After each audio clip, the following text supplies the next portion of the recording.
Hello hello साथीहरू, आज चाहिँ हामी बजार घुम्नको लागि जाँदैछौँ बाबा मम्मीलाई लिएर। काठमाडौँ बजार घुमौँ है त।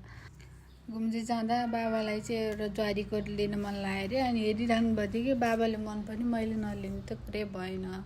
त्यसपछि हामी ज्वारीको हेर्न लायौँ, अनि रातो हेर्नुभयो पहिला, सेतो हेर्नुभयो पछि, अनि बाबालाई चाहिँ फेरि रातै मन पर्यो अरे, अनि रातै लिएर हिँड्यौँ। जस्तो मैले एउटा कट्टो लिने कि कस्तो राम्रो थियो कि है, कलर पनि राम्रो अनि पैसा पनि राम्रै थियो। अनि त्यसपछि हामी एउटा लस्सी खाऊँ न त भनेर मम्मीले सुगर नभएको, अनि मैले चाहिँ सुगर भएको खाएर अनि यतातिर घुम्न लाग्यौँ।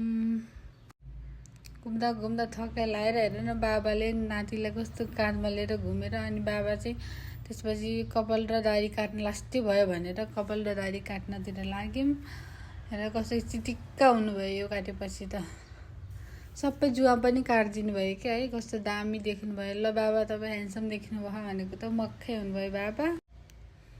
त्यसपछि लाग्यो हामी खाना खानको लागि। By by guys.